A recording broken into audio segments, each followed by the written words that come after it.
Bienvenidos, ¿qué tal? ¿Cómo están ustedes? Bienvenidos nuevamente a nuestra mesa de análisis tan importante como las anteriores. Hoy tenemos un tema de gran valía y de gran importancia, que hablamos de la prevención de los problemas o de las enfermedades cardiovasculares. Un tema, como les mencioné al principio, de gran importancia, de gran relevancia, como todos los otros temas, ¿no? Son temas de salud que tienen una gran importancia y un gran interés entre la misma comunidad y la población en general. Tenemos aquí para esta mesa de análisis tres personas muy importantes y muy valiosas en el CUCS. Por cierto, estamos transmitiendo desde la Unidad de Salud Digital. Recuerden, esto no se les olvide, dentro de la Universidad de Guadalajara, en el Centro Universitario de Ciencias de la Salud. A mi lado derecho, empezando por las damas, tenemos a la doctora en ciencias, a Mariana Saray Pérez Robles. Está con nosotros ella, con una intención muy importante de participar en el tema, profesora de aquí también del Centro Universitario. Continuamos con el licenciado en Psicología, Fernando Plasencia del Río, también con un gran interés en el tema de que trataremos el día de hoy. Y también el doctor Fernando Grover Páez, un médico internista también de gran trascendencia y trayectoria. Creo que es un maestro de no sé cuántas generaciones también aquí en la Universidad de Guadalajara. Pero bueno, de gran conocimiento y capacidad del doctor Fernando. Muchas gracias. Así es de que pues iniciaremos nuestra mesa con el tema tan importante que es la prevención de las enfermedades cardiorrespiratorias. No sé si digo cardiovasculares, ¿verdad? No sé si alguno quiere empezar, doctor Grover, si es tan amable. Sí, claro. De hecho, este es un tema de mucha trascendencia, sobre todo porque si nos enfocamos en lo que serían las principales causas de muerte en México y en el mundo, siguen siendo las enfermedades cardiovasculares. Y particularmente hablando de enfermedades cardiovasculares, bueno, pues tenemos el infarto al miocardio, generalmente asociado a otros factores de riesgo que también, dígase de paso, son actualmente problemas de salud pública como diabetes, hipertensión, obesidad, que cada día pues está creciendo mucho más, ¿no? De tal manera que cuando hablamos de enfermedades cardiovasculares, hablamos de que es un problema de salud pública, no solamente por su elevada prevalencia, sino por todas las comorbilidades relacionadas con esta, ¿no? De ahí la importancia de hablar de este tema. Actualmente, hay muchos retos, ¿no? Yo creo que uno de los retos más importantes es ¿qué tenemos que hacer para la prevención de las enfermedades cardiovasculares? Bueno, las enfermedades cardiovasculares, en su mayoría de ellas, se previenen con un adecuado estilo de vida que incluye pues hábitos de alimentación saludables y ejercicio, o sea, realización de ejercicio de manera regular. Yo, por ejemplo, siempre recomiendo limitar el consumo de alimentos ultraprocesados, irnos más como por lo natural y, bueno, también incrementar, por ejemplo, nuestro consumo de pescado día a día por su aporte de ácidos grasos poliinsaturados omega 3. Entonces, a partir de lo que usted menciona, doctora, ¿cuáles serán los principales factores de riesgo entonces que existen? Bueno, realmente hay factores de riesgo modificables y no modificables. Dentro de los no modificables se encuentra pues la predisposición genética que todos tenemos para presentar estas alteraciones cardiovasculares, y dentro de los modificables pues evidentemente el estilo de vida, por ejemplo el sedentarismo, el tabaquismo, el consumo crónico de alcohol, la ingesta de una dieta aterogénica, que así se le conoce en la actualidad a aquella dieta que es rica, como les comentaba, en alimentos ultraprocesados, y pues también el estrés crónico del día a día. Sí, y también hablando de prevención, tendríamos que de alguna forma hablar de prevención primaria y prevención secundaria, tomando en cuenta que cuando hablamos de prevención secundaria es cuando ya el paciente ya tuvo un desenlace cardiovascular, ¿no? Es decir, ya cuando el paciente se infartó, cuando el paciente desarrolló un evento cerebrovascular. Y sobre todo yo creo que la importante área de oportunidad es justamente en prevención primaria, es decir, cuando todavía no se han presentado estos desenlaces que incluso pues pueden terminar en muerte o en discapacidad, ¿no? Entonces, adelante, licenciado, adelante. En ese sentido yo quisiera agregar con respecto a la prevención primaria, que además esta tiene muchísima importancia porque, por un lado, nos ahorra muchísimo sufrimiento humano y por otro lado resulta mucho más asequible en términos también económicos, no solamente para el individuo que no desarrollará un malestar, no desarrollará un padecimiento y por lo tanto no tendrá que realizar gastos importantes de su propia bolsa, y a nivel social, a nivel comunitario, incluso a nivel nacional e internacional, pues esto también resulta mucho más asequible. Hay muchísimo dinero que se invierte todos los días en el mantenimiento del nivel de salud de personas que ya viven con enfermedades que a final de cuentas, como bien se mencionaba, pudieran ser prevenibles en gran medida. Ciertamente existen algunos factores de riesgo que no están tan sujetos al estilo de vida como sí lo están otra gran mayoría.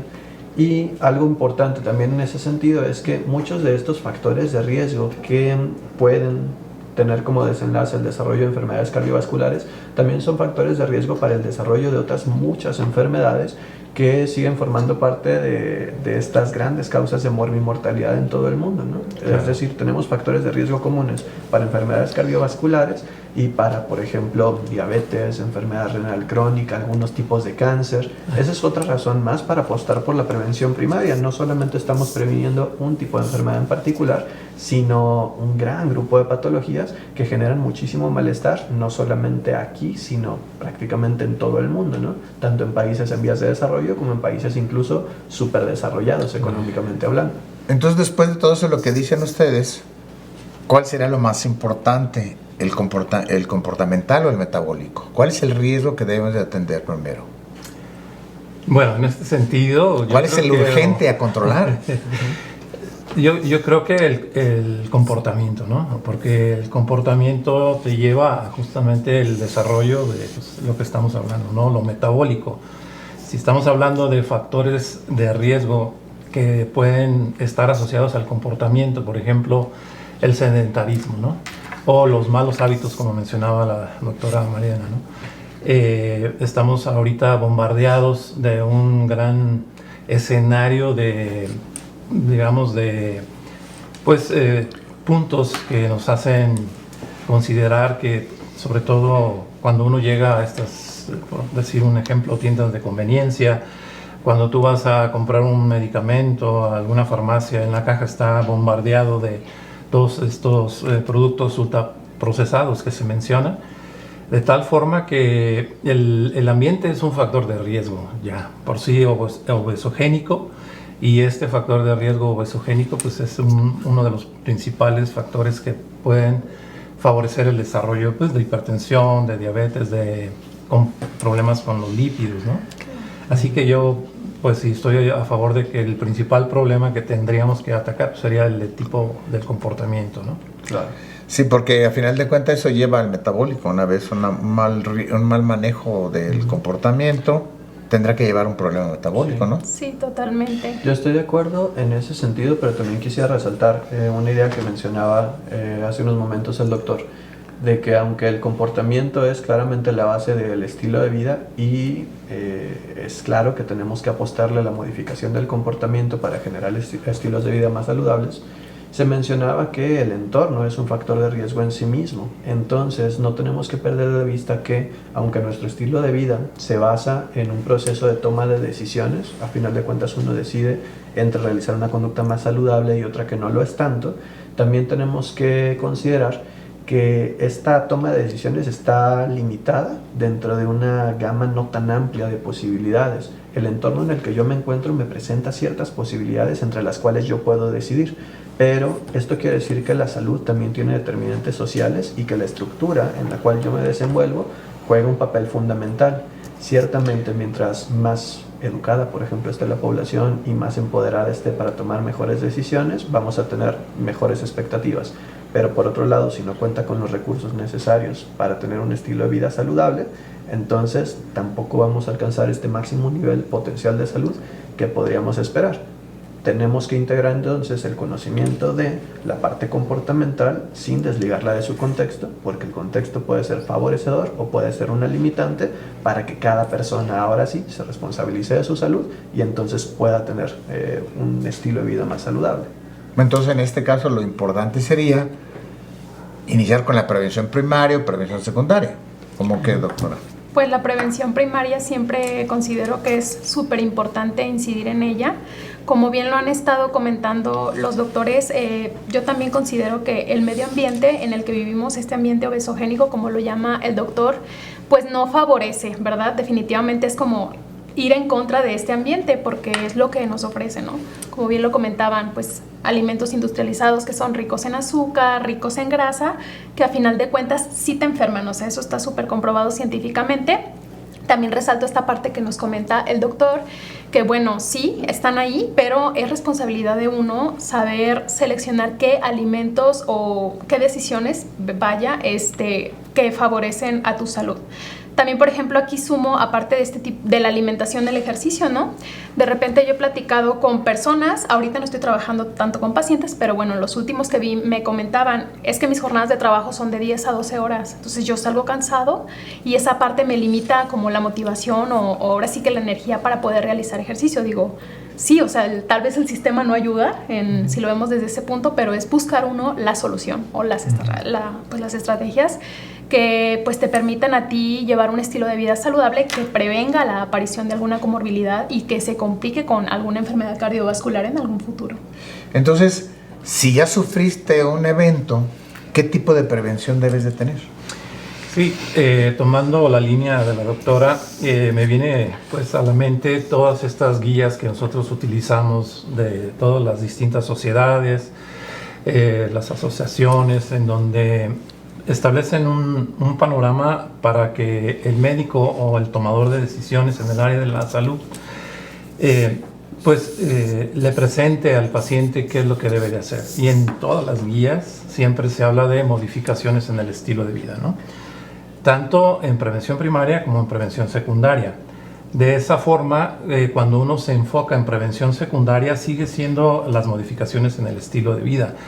Sin embargo, ya en la práctica clínica, pues nos damos cuenta que ese es uno de los principales factores que parece ser que a veces al paciente le gusta mejor tomar una tableta que levantarse unos 30 minutos antes para hacer ejercicio, o como dice la doctora, a lo mejor ya cuando llegas a tu casa después de 12 horas de jornada laboral, pues ya lo único que quieres es cenar, acostarte o cenar y sentarte en tu sofá, como dicen muchos pacientes, y ponerme a ver la televisión, que también ese es otro factor de riesgo, ¿no? El estar ahí después de cenar, sentado, viendo noticias, etc. Así es que siempre irán de la mano las modificaciones en el estilo de vida, que es modificar nuestros malos hábitos de alimentación, pero bien orientados con una persona pues capacitada, y sobre todo también en el área de la actividad física, pues tenemos que pues asesorarnos. Eso será siempre fundamental. Entonces, en base a lo que acaba de mencionar, son mitos o realidades. ¿Qué es más importante? ¿El medicamento o los hábitos? De acuerdo a mitos, porque bueno, se habla de que, así como bien lo mencionó, llego a mi casa, me siento y me pongo a ver la tele, ya cené y me voy a ver la tele. Yo prefiero mejor eso que una pastilla o algo así por el estilo, lo que acaba de mencionar. Bueno, yo allí quisiera mencionar para empezar que el mero consumo de medicamentos se tiene que convertir en un hábito también. Entonces probablemente el mito está mal planteado desde un inicio, porque si yo me someto a una línea de tratamiento que incluye tanto modificación de estilo de vida como también consumo de 1, 2 o múltiples medicamentos, tengo que incorporar eso como un hábito. Ahora, ciertamente es mucho más sencillo para las personas acordarse de consumir una tableta o dos cada 8 horas antes de cada comida, que por ejemplo realizar un cambio radical en sus rutinas, dejar de hacer cosas que tal vez han formado parte de su vida diaria desde hace 20, 30, 40 años, para hacer algo que es nuevo, que requiere un esfuerzo, que de pronto puede no gustar tanto, con lo que uno está en desacuerdo, que modifica la dinámica no solo individual, sino social. Es decir, hay múltiples factores que pueden ser, por un lado, favorecedores de la modificación de estos estilos de vida, pero por otro lado pueden fungir como ciertos obstáculos. Eso reviste un poquito más de importancia el abordaje también psicológico de la generación, desde el momento mismo del diagnóstico hasta también la generación del tratamiento. Porque ciertamente existen guías internacionales, hay un consenso médico, científico, para identificar que esto es lo más conveniente en el abordaje de estas enfermedades. Pero si, por ejemplo, la médico en turno lo que hace es realizar un diagnóstico, revisar lo que dice la guía y decirle a la persona: tiene que seguir usted esta y esta indicación, sin tomar en cuenta que la persona comprenda la importancia, comprenda la severidad de lo que está sucediendo, sin que la persona diga eso es asequible para mí, o tener la oportunidad de decir: oye, comprendo la importancia, sin embargo esto no es viable, en absoluto no se va a poder.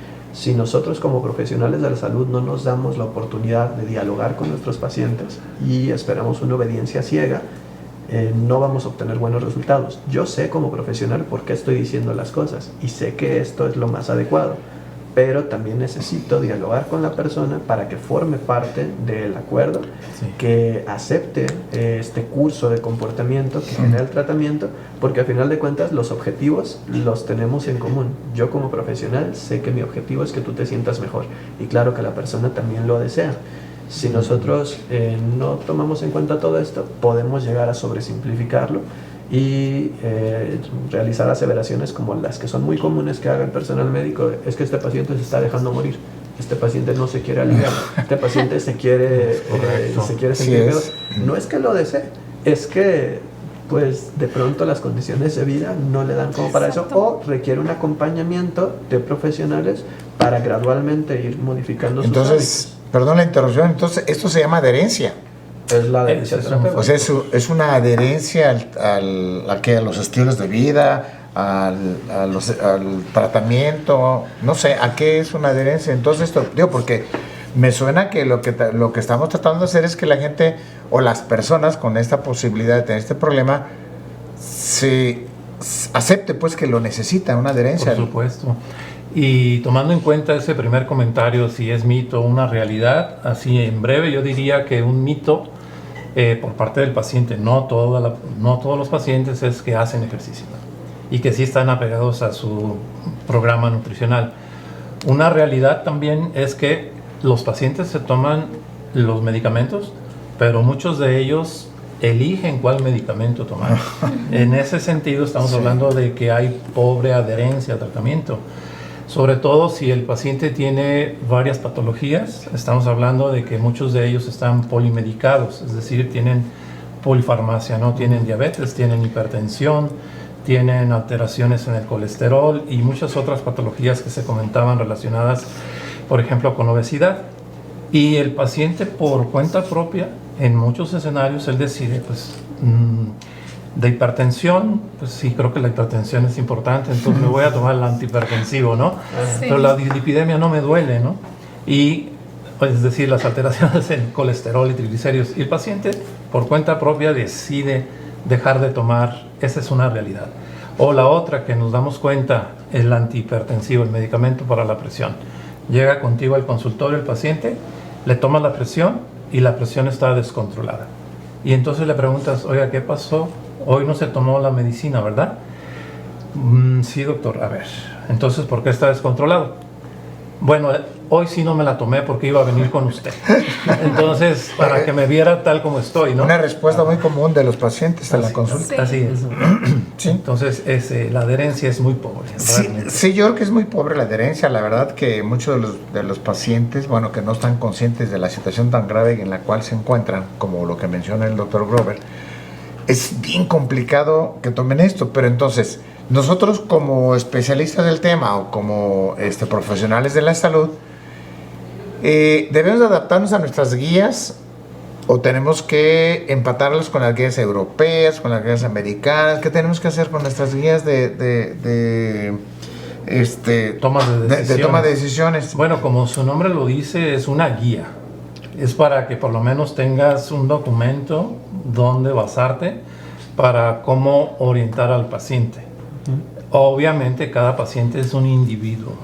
No es lo mismo una guía para un paciente que vive con diabetes, más hipertensión, más enfermedad cardíaca coronaria, más enfermedad renal crónica, que un paciente que nos llega por primera vez con un problema, digamos, hipertensión, ¿no? Entonces las guías en todos los escenarios son guías que nos van a ayudar pues a tener por lo menos el punto de referencia existen también las normas oficiales mexicanas que nos ayudan a través de algoritmos para poder también tomar decisiones. Ahí también quisiera yo agregar que, tal como menciona el doctor Grover, ciertamente la guía y cualquier tratamiento tiene que ser individualizado, pero no únicamente a partir de las características clínicas de la persona o del conjunto de síntomas o de patologías que en comorbilidad se presentan.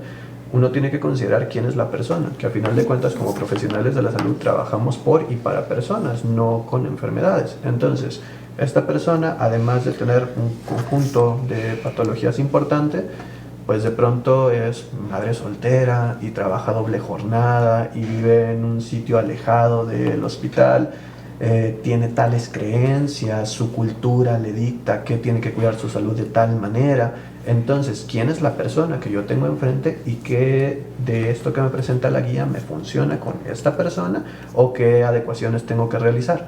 De la misma manera en que yo no puedo actuar igual con población pediátrica que con población geriátrica, pues de pronto tengo que realizar un abordaje diferente con un hombre que con una mujer, con una persona perteneciente a un grupo étnico o que tiene alguna discapacidad, porque eso genera mayor complejidad. Y si yo no lo tomo en cuenta, entonces tengo como consecuencia probable, por ejemplo, una pobre adherencia. Pero es porque desde el momento mismo que generé el tratamiento, yo no tomé en cuenta todas estas complicaciones. Se entiende, por otro lado, que a veces no lo tomamos en cuenta por todas las complicaciones que hay, por los tiempos de consulta que son reducidos, múltiples factores. ¿Qué estrategias podríamos utilizar para mejorar adherencias? ¿Qué estrategias? No sé quién quiera. Bueno, porque necesitamos buscar estrategias, por supuesto, para tener mejor adherencia, porque al final de cuentas ya expusieron parte de los motivos por los cuales no se toman los medicamentos, el tiempo, la distancia, las ocupaciones, el trabajo y muchos otros temas. ¿Qué tendremos que hacer para que realmente se adhieran a un tratamiento o al tratamiento que deben de tomar? Algo que es súper importante es, desde el momento en el que se presenta el diagnóstico, estar conscientes de cómo la persona lo está recibiendo, cuál es el impacto emocional que éste va a tener, si cuenta o no con una red de apoyo importante que pueda sostener este impacto. Y a partir de ello, cuando se le está brindando la indicación, cuando se le menciona cómo va a ser la línea de tratamiento, desde ese mismo momento identificar obstáculos, identificar si la persona está comprendiendo la importancia, identificar el nivel de motivación que la persona tenga para así adherirse al tratamiento y entonces rehabilitarse o solamente modificar síntomas, que también uno tiene que ser muy honesto en ese sentido. ¿Pero qué tanto les puede afectar emocionalmente en todo esto? Bueno, el impacto emocional es súper importante porque, claro, sobre todo si estamos hablando de enfermedades cardiovasculares, pues sabemos que toda emoción tiene un correlato fisiológico, ¿no? Y si, por ejemplo, una persona tiene altos niveles de estrés, vamos a esperar que también haya cambios, por ejemplo, a nivel fisiológico, sí, claro, en cuanto a su frecuencia cardiorrespiratoria, en cuanto a su tensión arterial, de repente el corazón va a estar demandando más oxígeno. Digamos que no es conveniente que una persona que ya tiene un daño cardiovascular, además esté muy estresada. Si en la forma en la que yo le comparto el diagnóstico la estresa o le genera ansiedad, pues de pronto hasta puede generar una iatrogenia, es que el abordaje no está siendo correcto. En ese sentido, el acompañamiento psicológico tendría que estar presente desde el momento mismo del diagnóstico, no solo para el tratamiento, sino que la intervención tiene que ser multi e interdisciplinar, porque yo no puedo desligar estos factores, por ejemplo, emocionales, de lo que está ocurriendo a nivel fisiopatológico. Sí, definitivamente yo creo que el primer paso sería, a la hora que tú estás frente a tu paciente, establecer un vínculo de una comunicación asertiva, ¿no? Es decir, y que el paciente también vea que tú estás comprometido en el tratamiento de él, porque en ocasiones, a veces por el corto tiempo de consulta, no se logra establecer ese compromiso, ese vínculo, ¿no? Que es, desde mi punto de vista, muy importante, claro, en ese sentido. Y la otra, tenemos que estar como muy atentos a identificar, ahora sí, como hacerla pues como de detective, qué está pasando con este paciente, simplemente por el hecho de ver que a veces no te contesta o quien contesta es la persona que viene acompañando al paciente. Y no sé, si me recuerdo de un caso de un paciente que vivía con diabetes y venía con un descontrol metabólico muy importante. Entonces venía acompañado de su esposa y venía definitivamente con parámetros de descontrol metabólico, ¿no? Entonces ahí la pregunta que yo le hice fue que qué estaba pasando con él, si había algo que estuviera motivando el hecho de que no estuviera tomando sus medicamentos. Entonces volteé a ver a su esposa y dice, pues cómo no voy a estar triste, doctor. Entonces de repente asumes como que el paciente que vive con diabetes también puede tener complicaciones que afectan los grandes vasos sanguíneos, ¿no? Entonces hablar, por ejemplo, de disfunción eréctil para el varón es un problema muy importante y eso le genera depresión. Y si un paciente está deprimido, pues no quiere hacer nada. O sea, el paciente no se quiere adherir al tratamiento, no quiere hacer ejercicio y es un círculo vicioso. Claro, que además no es que no quiera, es que es un síntoma de la depresión. El trastorno depresivo mayor incluye el síntoma de la apatía, que es una incapacidad de realizar acciones por propia voluntad. Es más allá como de la mera decisión o de la flojera, es algo realmente incapacitante y es patológico. Si no lo evaluamos, pues entonces no lo vamos a tomar en cuenta, y si no lo tomamos en cuenta, corremos riesgos importantes, ¿no? Por eso, otra vez, la necesidad del abordaje multi e interdisciplinar. Entonces es la importancia que tiene el tomar este tema o estos temas desde un abordaje multidisciplinar realmente, porque de alguna manera nos va a afectar de manera emocional, va a afectar este tema. Sí. El hecho del bullying, por ejemplo, ¿no? Porque estás obeso, no sé, muchos problemas de ese tipo. Pero también hay otra cosa que se le podemos dar valor, ¿no? ¿Cuál es el papel que juega actualmente la tecnología en la prevención o en el manejo del problema este? Porque, digo, perdón, doctora, sí, que la haya interrumpido, pero por ejemplo, o sea, estamos avanzando de una manera exponencialmente rapidísima en el aspecto de la tecnología, ¿no? ¿Qué tanta importancia tenemos que darle en este problema?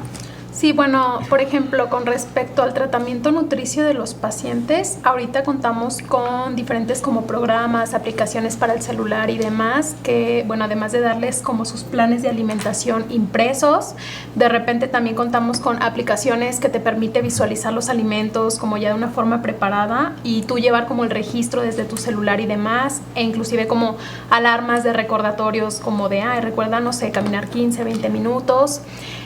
También, por ejemplo, lista de súper para los ingredientes de las preparaciones de los pacientes. Entonces creo que a nosotros como nutriólogos sí nos enriquece mucho esta parte de pues las tecnologías y las apps para el celular. ¿Cualquier persona la puede utilizar? Sí. Me refiero, porque hay personas que no tienen, no sé, el conocimiento por la edad, por ejemplo, ¿no? Que las personas de la tercera edad, un poquito más arriba, difícilmente usan un celular, ¿no? Bueno, yo creo que no es cierto, no sé. Bueno, hay, por ejemplo, sí, pacientes como de la tercera edad, normalmente les gusta como impreso, plan de alimentación, los alimentos como tal, las opciones de equivalencias, como si no tengo, no sé, tal alimento, sustituirlo por tal. Ellos son como más de todo en físico. Pero, por ejemplo, ya adultos jóvenes, normalmente sí es como de todo por vía electrónica, celular, correo, etcétera. Yo pienso que eso es súper importante, la flexibilidad que uno debe de tener, como menciona la doctora Mariana, porque si bien la tecnología ha avanzado muchísimo y uno puede pensar que la gran mayoría de la población cuenta con un teléfono inteligente y tiene acceso a internet, pues también es cierto que hay varios grupos poblacionales que no tienen acceso a esas tecnologías, que no tienen internet, o que si tienen internet, pues no es sabe. es para otras finalidades. Entonces, aunque contemos con grandes avances tecnológicos, siempre se requiere tener esta flexibilidad, y esa flexibilidad además se basa en un muy buen manejo del conocimiento. O sea, mientras más preparado está el profesional, más capacidad tenemos de generar algunas estrategias diferentes, aunque no sean propiamente las marcadas por alguna Entonces ahí se llama educación al paciente, ¿no? Educación al paciente en problemas cardiovasculares, por ejemplo. Sí, y definitivamente la inteligencia artificial cada vez más estará tomando su sitio, estará presente a pesar pues de estas barreras que podemos decir generacionales, ¿no? Tú le das un celular a un niño y él te lo regresa pues hackeado, no sé. En cambio, por ejemplo, claro, al adulto mayor no es una limitante porque tiene hijos, tiene familiares, y entonces quien se hace responsable de ese individuo pues puede pedir apoyo al hijo, a la hermana, a las personas que están más jóvenes, ¿no? Sí, a mí deme un celular con una guía de cómo abrirlo, ¿verdad? Cómo prenderlo. Hicimos nosotros un proyecto aquí en el laboratorio de mecánica vascular, liderado por el doctor Cardona, en donde prácticamente incluimos a 1000 pacientes, en donde a través de unidades de atención primaria se les hizo un obsequio de un esfigmomanómetro, y ese esfigmomanómetro tenía además incluido un teléfono inteligente que te hacía un trazo electrocardiográfico. Entonces eso fue una gran campaña para poder identificar no solamente factores de riesgo como los tradicionales, como hipertensión arterial, sino también ya alteraciones en el ritmo cardíaco que te pueden empezar a hacer sospechar que ese paciente puede tener también una enfermedad cardiovascular de manera importante, ¿no? Yo creo que aquí hay otro tema también que va sin dejar de tomar en cuenta la importancia de todo lo que hemos hablado, todo lo que han hablado ustedes. ¿Qué tan importante, qué tan importante es involucrar a la familia en este tema, ¿no? En el plan de preventivo, doctor? Pues yo considero que es sumamente importante involucrar a la familia, por ejemplo, al momento de dar recomendaciones nutricionales o el diseño de un plan de alimentación como tal. Por ejemplo, si es algún paciente que ya tuvo algún evento cardiovascular, normalmente va a ser un paciente de mayor edad, entonces generalmente tiene un cuidador que es como quien le prepara sus alimentos y demás. Entonces la educación en nutrición en este caso se da a cuidador y al paciente. Normalmente, por ejemplo, nosotros tenemos réplicas de alimentos inclusive como para que ellos visualicen las porciones y demás, o sea, para que no lo dejen tanto a la imaginación y lo vean más real. Entonces, que se involucren. Que se involucren. Sí, definitivamente. Yo creo que ahí la enfermedad es para toda la familia, ¿sí? O sea, quien está padeciendo directamente el problema, pues es quien lo manifiesta, ¿no? Pero eso es interesante porque a veces me ha tocado escuchar, bueno, es que vamos a hacer modificaciones en la alimentación, pero ahí te van tus verduras, ¿no? Nosotros seguimos comiendo igual.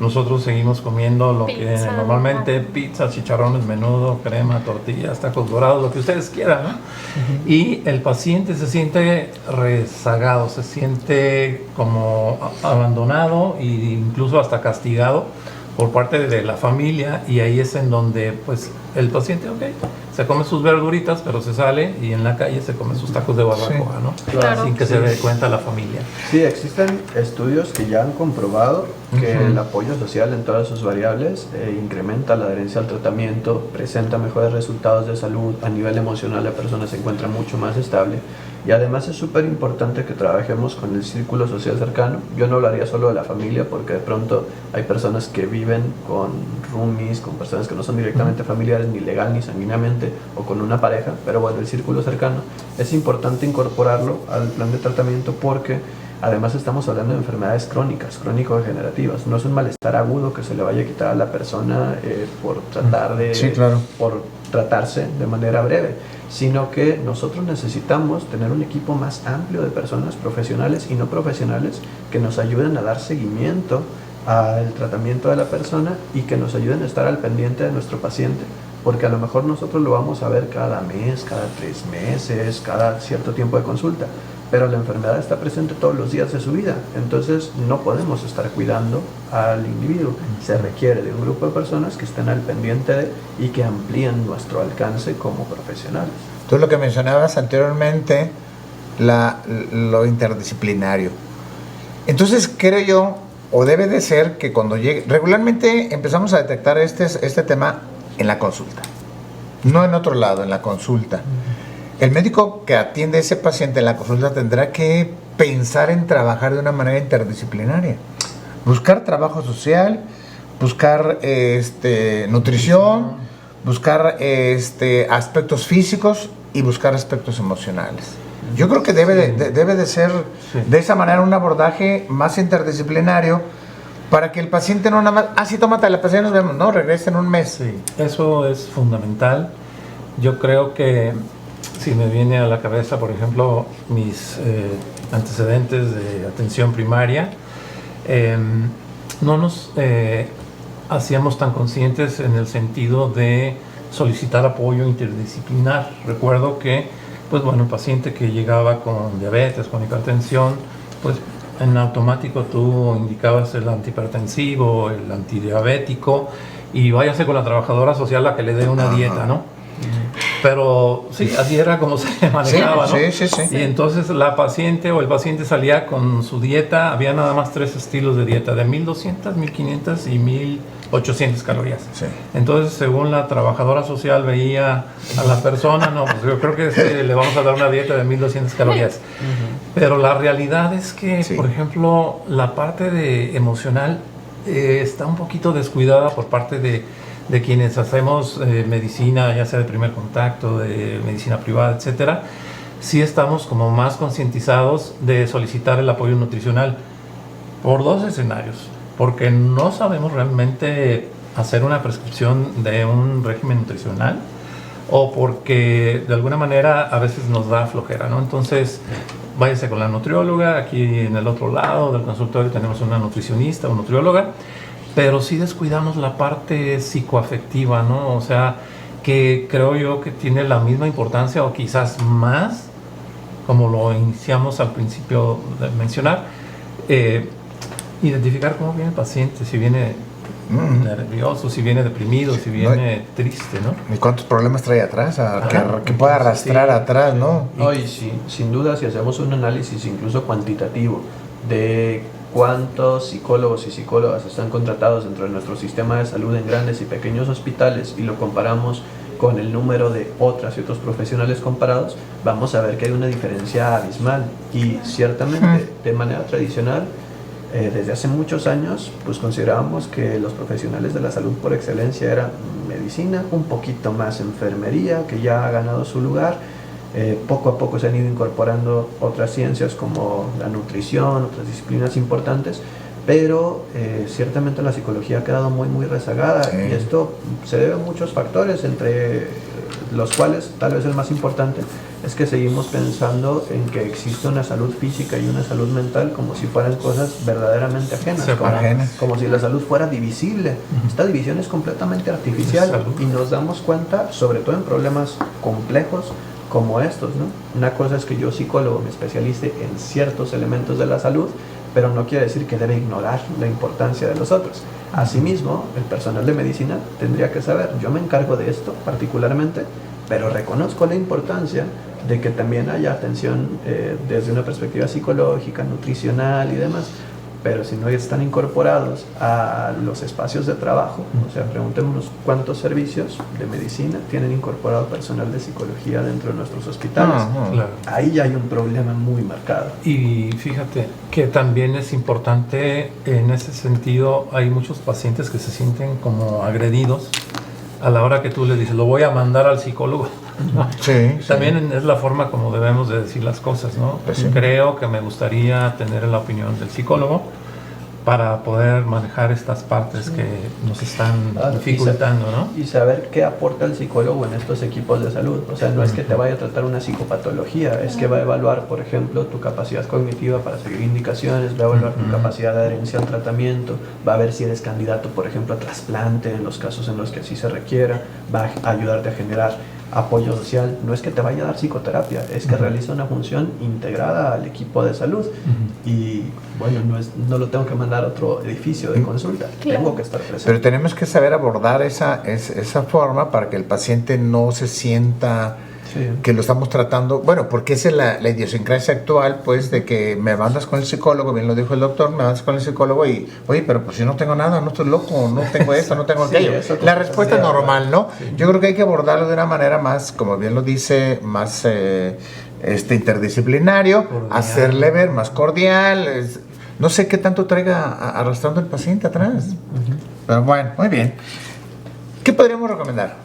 Como dietas específicas, claras, que hagamos nosotros prevención en los problemas cardiovasculares. ¿Qué podemos recomendar? Ok, pues como ya lo había comentado previamente, elecciones alimentarias adecuadas, irnos por lo natural, incrementar nuestra ingesta de verduras, consumo de frutas, evitar lo industrializado. Yo, por ejemplo, sí recomiendo consumir alimentos de origen animal, pero irnos más hacia el pescado por su, como lo comentaba, por su aporte de omega 3.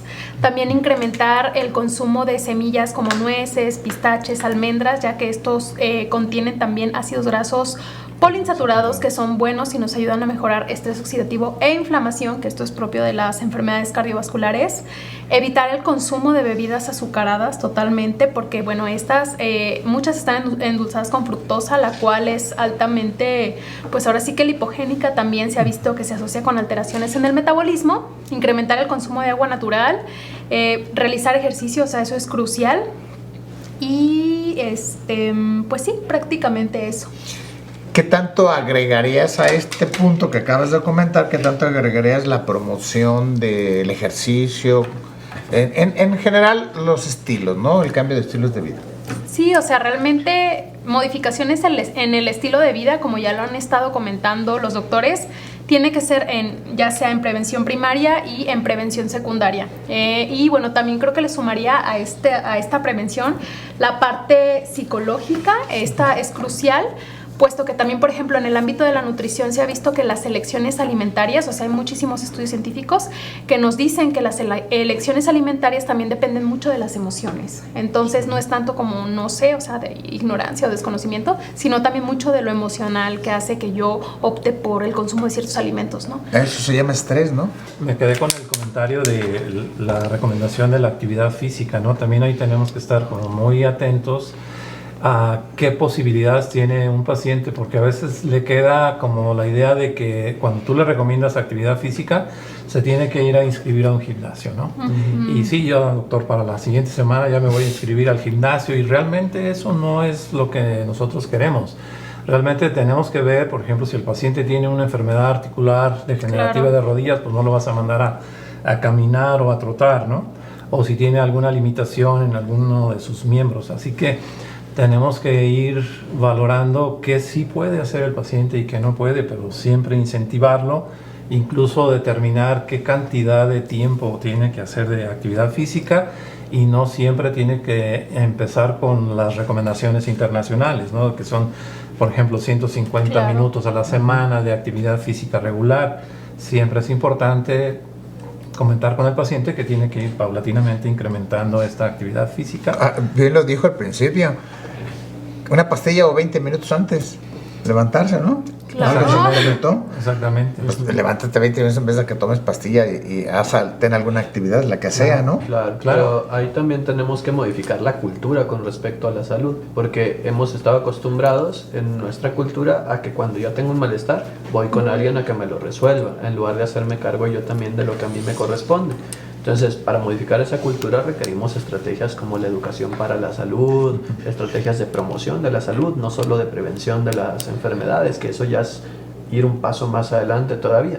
Pero si ya tenemos identificados cuáles son los factores de riesgo y los factores protectores, es mucho más sencillo diseñar estas estrategias que también surgen de la multidisciplina, que agrupan todos estos conocimientos y en donde podemos hablar de manera conjunta de buenos hábitos alimenticios, de actividad física, de buen dormir, que también es súper importante, no lo hemos mencionado tanto, de regulación emocional para tener bajos niveles de estrés, de generación de redes de apoyo.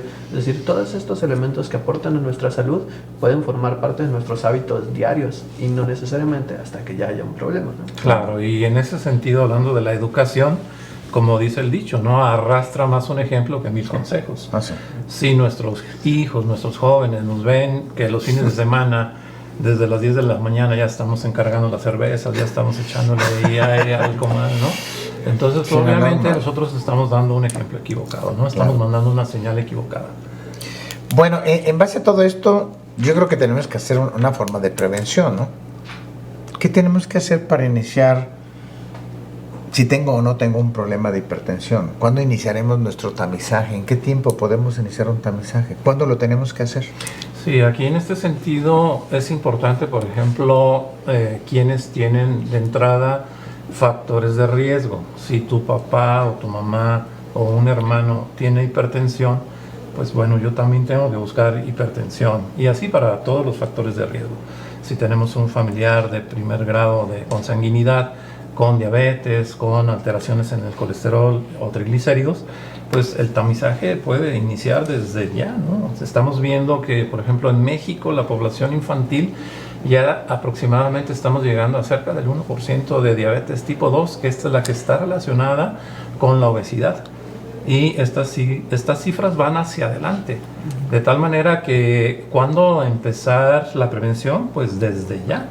Yo creo que desde la infancia, desde las escuelas, nosotros tenemos que empezar pues a hacer de alguna manera algún tipo de tamizaje, por ejemplo, medición de la cintura, por ejemplo, simple y sencillamente hacer cuestionarios para ver si los familiares de primer grado tienen hipertensión, diabetes, obesidad, alteraciones en el colesterol, y probablemente a lo mejor campañas para poder identificar de manera temprana pues factores de riesgo. Nos hemos dado cuenta, por ejemplo, aquí en la facultad, cuando por alguna razón viene la parte de la clase de terapéutica o de propedéutica, en donde, por ejemplo, tomamos la presión a los jóvenes, y nos hemos encontrado, no tan frecuente, pero nos hemos encontrado, por ejemplo, con jóvenes que tienen hipertensión, ¿no? Sí. Ahí habría que buscar causas secundarias, pero tenemos que pues empezar desde los niños, los adolescentes, y pues no se diga ya en nuestros jóvenes estudiantes. Entonces, con lo que dice, entonces hay que trabajar con la APS, con la atención primaria en salud y salud. Eso es lo primero que tenemos que hacer. Entonces, ¿cuándo podríamos hacer un perfil lipídico? ¿A partir de qué tiempo podríamos solicitar un perfil lipídico, por ejemplo, para saber si no hay algún problema? Bueno, un perfil lipídico que consta de colesterol y triglicéridos, ese sería como un básico. Y bueno, ya si queremos un perfil lipídico completo, pues otros que son como lipoproteínas de baja y de alta densidad, que la gente conoce como el colesterol bueno y el malo, ¿no? Pero sí, siempre tomando en cuenta los antecedentes familiares. Si hay antecedentes de pues dislipidemia, es decir, trastornos en la concentración de lípidos en sangre, pues aquí tendríamos que hacer un tamizaje específico. Pero hablando de la población en general, considero yo que a partir de los 18 años, que es cuando ya se comienzan a expresar muchos de estos factores de riesgo, podría ser un punto importante, ¿no? Como punto de corte. Sí, también sumado a lo que comenta el doctor, por ejemplo, acá en la consulta, en pacientes que presentan ya sea obesidad abdominal o excesivo porcentaje de grasa corporal, también por lo que ya está reportado en la literatura, sí les mandamos a hacer pues perfil de lípidos. Y ahí evaluamos pues principalmente el desglose, como bien lo comenta el doctor, porque, pues mucho, ¿no? De cuánto tienen de LDL versus HDL, ¿no? Porque también hemos visto en estudios, de hecho tenemos estudios publicados, en donde hemos encontrado que la dislipidemia más prevalente en población mexicana es el HDL bajo, también conocida como hipoalfa-lipoproteinemia, y que el doctor no me va a dejar mentir, esta está estrechamente relacionada con enfermedad cardiovascular, y que, sí, hay pacientes hasta de 20 años que ya traen esta alteración.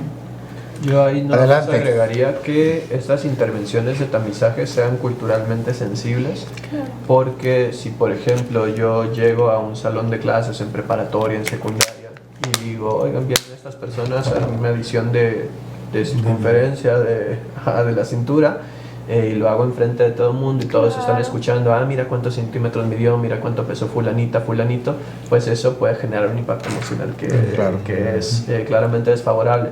Entonces sí se tiene que hacer, pero tenemos que buscar la forma adecuada de aproximarnos, de abordar, de comunicarle a la persona que esto es un factor de riesgo, que no es por criticar, porque pues actualmente en la cultura está muy presente este discurso de no se habla de cuerpos ajenos, pero tenemos que ver por qué estamos hablando de esto, cuál es el fundamento científico, profesional, y como científicos y profesionales que somos, pues tenemos que saber cómo acercarnos a hablar del tema para no generar más problemas al respecto.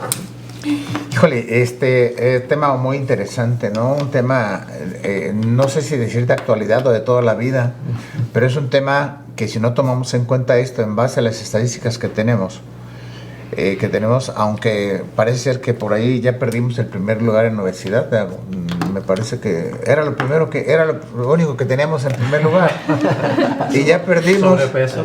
Sí, ya le bajamos, me parece que estamos en octavo lugar por ahí en ese aspecto. Bueno, yo creo que Es un tema de gran importancia, creo que es un tema que afecta a toda la población en general y que si no tomamos medidas preventivas con mejorar nuestros estilos de vida saludables va a ser muy difícil, sobre todo. La verdad que yo tomo muy en cuenta el aspecto emocional. Para mí es súper importante el aspecto emocional. Creo que es uno de los factores que influyen mucho en estos problemas, ¿no? Híjole, el tiempo se acaba y se va de volada. Ya llevamos la hora completa. Se fue el tiempo. Me gustaría mucho que hicieran una reflexión cada uno de ustedes, una reflexión cortita. Ay, no está bien difícil, pero bueno, hagan una reflexión la mejor que pueden hacer, porque la verdad sí necesitamos que nuestros pacientes, nuestros alumnos, los médicos entiendan qué tenemos que hacer en beneficio de nuestra población. La verdad es parte de nuestro trabajo. Claro que esto es en conjunto. O sea, yo no te voy a salvar la vida, la verdad. Vas a salvarla tú con las herramientas que yo te voy a proponer o te voy a proporcionar. Pero bueno, hay que insistir. Doctor. Sí, realmente el mensaje que yo quisiera dejar aquí en claro es que siendo las enfermedades cardiovasculares la primera causa de muerte en México y en el mundo, tenemos entonces que concientizarnos primero nosotros como médicos para luego entonces poder dar un ejemplo. Si estamos hablando de modificaciones en el estilo de vida, pues tenemos que hacer que nuestros hechos hablen de lo que estamos realmente diciendo, ¿no? Así es que siempre con la cultura de la prevención, con la cultura de la educación hacia nuestras poblaciones, sobre todo vulnerables, los niños, los jóvenes, que es en donde podemos impactar de una manera muy importante. Doctora, en el aspecto nutricional, ¿qué podemos concluir en esta cosa?